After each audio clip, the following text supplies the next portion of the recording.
you guys have infinite soda options. Like, what's a Mountain Dew? What's a Baja Blitz? All right, open. You're lying! You're lying, it's a Costco! I kind of want to look at the fishing rods in the next aisle. Is that really boring? That you know it's real, but it feels like mythical.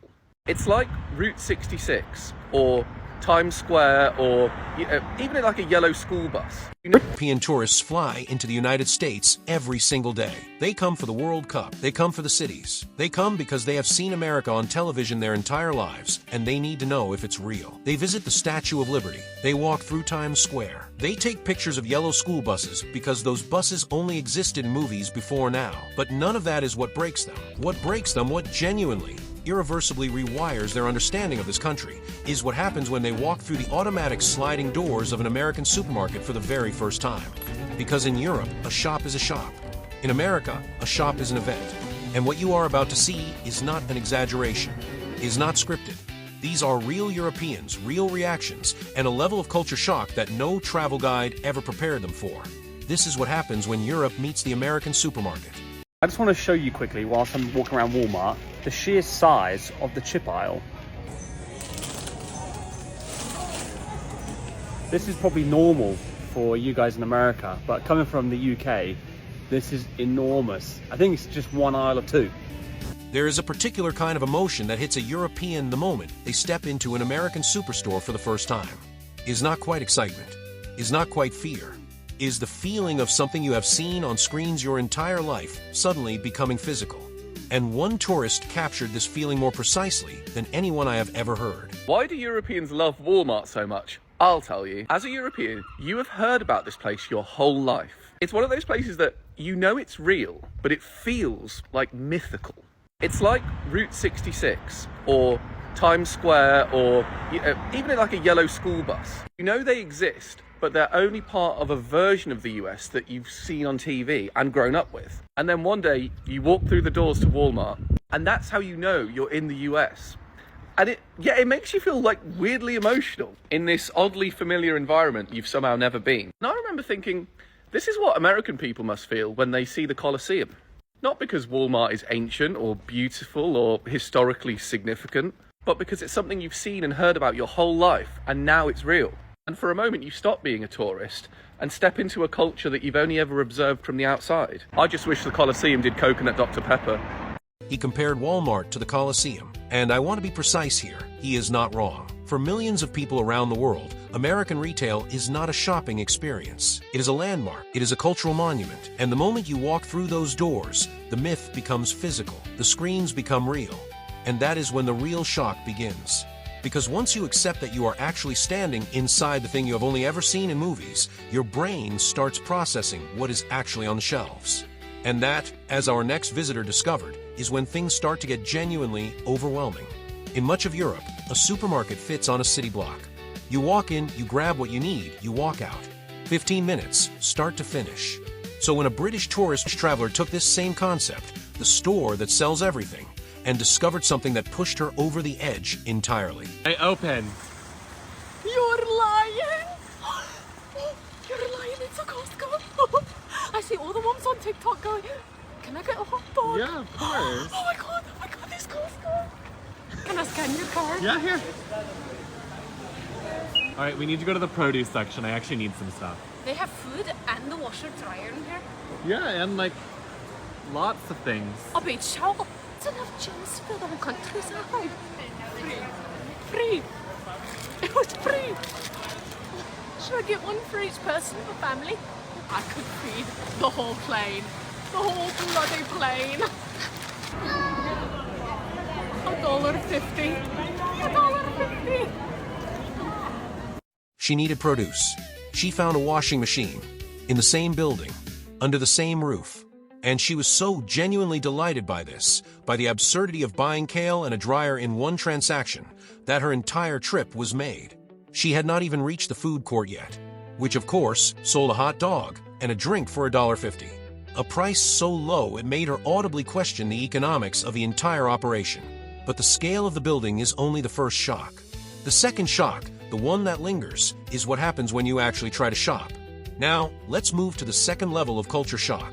In Europe, when you want cereal, you pick from perhaps 8 options. In America, the cereal aisle alone contains more varieties than some European supermarkets carry in their entire inventory. And this applies to everything: bread, eggs, soda. There are entire categories of products that European shoppers have never encountered, not because they are unavailable, but because they simply do not exist as concepts in European retail. Do y'all need 24 American flags in here?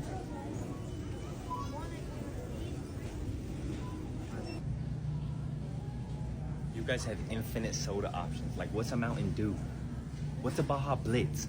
Where's all the people sitting outside and eating here? Oh yeah, they don't really do that over here. They don't do that? This sucks. This is a serving size? Yeah. How am I gonna eat on this? $12 for a bottle of wine? I know. What? Ridiculous. All right, let's go. Perfect. Whoa, you can just get one. Yes, I can. No, you gotta buy the whole thing. I gotta buy 6 of these? Yeah.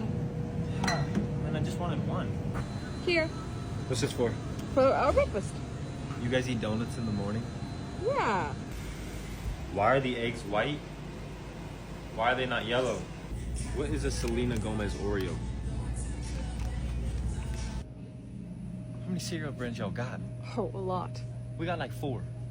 For cereal brands, that's what her American friend considered a lot. And that's the gap.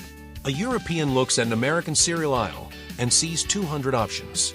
An American looks at the same aisle and thinks, yeah, we have a lot, probably 4 or 5.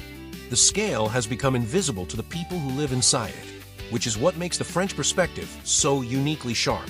Because the French do not just notice the quantity, they notice the quality. Yeah, look good. Why? This is 1 year. Sugar, no? Oh, this isn't a real baguette. Honestly, Freya, I'm It sorry says- to tell you that, but this It is says French baguette. maybe the name is French, but that's hot dog. I mean, we don't have that, and that's not. There are not even one real ingredient. You don't usually cook is like already made food, no? Yeah, I love people. Sometimes it's good to have not at all shows. Because like that you say, okay, stick with that. Here you face 2 hours, don't even choose your bread. It's the Wall-E movie. 20. Why? You have to have at least 10 kits. How many? 2 kilos of cheese. Why you use 2 kilos? Except if you are a restaurant. I mean, that makes sense. That man held a baguette labeled French and could not find a single real ingredient inside it. And then he calculated that the standard American cheese purchase requires a family of at least 10 children to consume. He was not being cruel. He was doing math. 2 kilograms of shredded cheese. In France, you buy 200 grams. You use it that day. You come back tomorrow. The American approach, buy everything for a month in one trip, is not just different. It is structurally incompatible with how European kitchens operate. And yet, despite the Frenchman's skepticism, there is something about these stores that wins people over. Something our Irish friend discovered the moment he reached the snack aisle. Here is what nobody tells you about the American supermarket. I'm an It is not a American grocery baby. store. At a party It is a Walmart cathedral of is a sugar, spot to go a to temple get of all processed the food stuff that you can't get Europeans, back who are home in accustomed to Ireland. far Let's head in stricter and see food what we can regulations find. and far Reese's simpler with ingredient Oreos? lists, experience coming as a along kind of with me, hallucination. Dr. And the Irish Pepper tourist who is walked into this good section and captured the nice. exact moment his brain short-circuited. I'm an American baby. At a party Walmart is a spot to go to get all the stuff that you can't get back home in Ireland. So let's head in and see what we can find. Reese's with Oreos? You're coming home with me, baby. Dr. Pepper is good and nice. Close your eyes. Where you going? Why is their Fanta look so orange? It literally looks like Nigerian Fanta. What the hell? They even have Reese's Pieces Chips Ahoy. Oh, I've heard about Tricks. What did they used to say about Tricks? Lucky Charms. Fruity Pebbles with marshmallows. What the hell is that? What's a Fruity Pebble? They're feeding them like they're dogs. Like, look at the bag. This is what dog food comes in. That line, they're feeding them like they're dogs, is not mockery. It is genuine anthropological observation. He looked at a cereal box designed to appeal to children and saw pet food packaging. And he is not wrong to notice that the visual language is similar. Bright colors, cartoon mascots, a scoopable kibble-like shape. But what makes this clip special is that he is not angry. He is delighted. He is a kid in a candy store, literally, and he cannot stop grabbing things off the shelves. Which brings us to our British visitor, who took a slightly different approach. He walked into the store intending to buy 2 or 3 items. He left, as every European eventually does, with far more than he planned.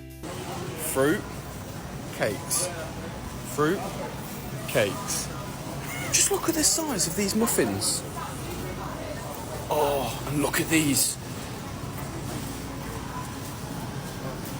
This is the type of shop where you'd come in for 2 or 3 items and you would leave with a car full of stuff. Gatorade! You could literally play hide and seek. He came in for barbecue meat. He found Skittles gummies, Chick-fil-A sauce, a wardrobe, and a bicycle. And just when he thought the store could not possibly show him anything else, he rounded a corner and discovered something that genuinely stopped him in his tracks.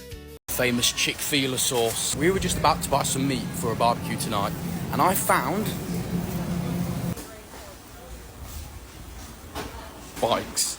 You can buy bikes as well in here. What makes Walmart so good is you can buy crisps, ice cream, A carton of milk and a tire. In one trip, under one roof. This is not a shopping list. This is a sentence that makes no sense anywhere else on Earth. And it leads us to the final, and perhaps most revealing, layer of culture shock, the checkout. But not every discovery in the American supermarket is a joyful one. Some of them are deeply confusing. Some of them are frustrating, because the American retail experience comes with rules that Europeans have no way of anticipating. Rules that make no sense until someone explains them, and sometimes not even then. All right, let's go. Perfect. Whoa, you can just get one. Yes, I can. No, you gotta buy the whole thing. I gotta buy 6 of these? Yeah. Man, I just wanted one. Here, What's this for? for our breakfast. You guys eat donuts in the morning? Yeah. Why are the eggs white? Why are they not yellow? What? She wanted one beer. The store forced her to buy 6. She wanted eggs. They were white, not yellow like she was used to. Her American friend offered her donuts for breakfast, a concept that required a separate moment of cultural processing. And the expression on her face when she was told she had to take the full 6-pack was not anger. It was the face of someone who has just encountered a rule so alien that their brain needs a moment to reboot. But the Frenchman, as always, found the most philosophical way to express this frustration. Sometimes it's good to have not at all shows. Because like that you say, okay, stick with that. Here you face 2 hours, don't even choose your bread. It's the Wall-E movie. 20. He spent 2 hours inside a Walmart and could not pick a loaf of bread. Not because there was none, because there was too much.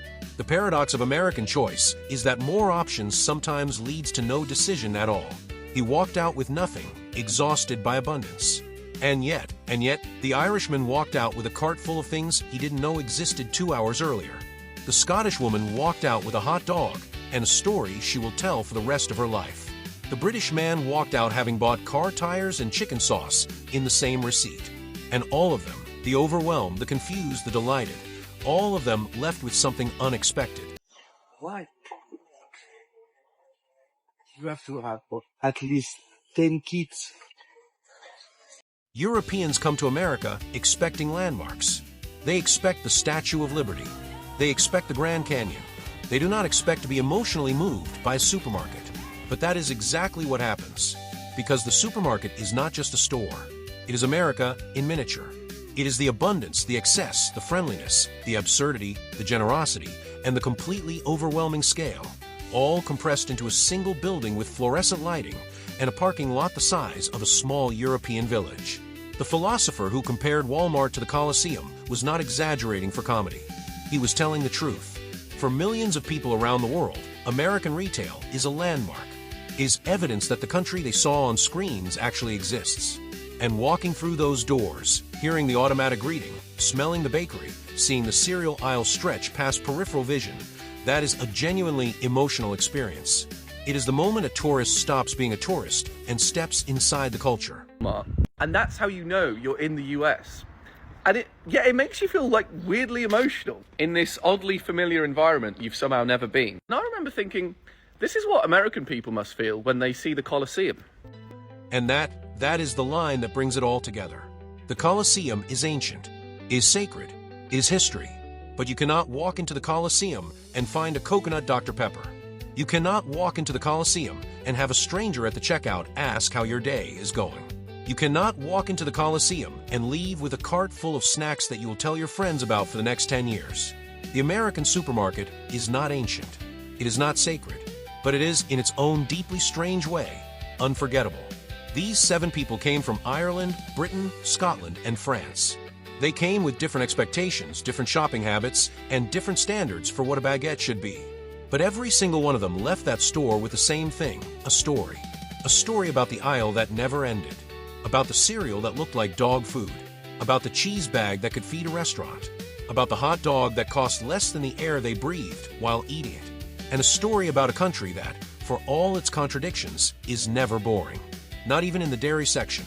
Which of these reactions hit closest to home for you? Write that in the comments. I read every single one. If you want to see more of what happens when Europe collides with America, subscribe and turn on notifications. Take care of yourselves. Stay curious. I'll see you in the next one.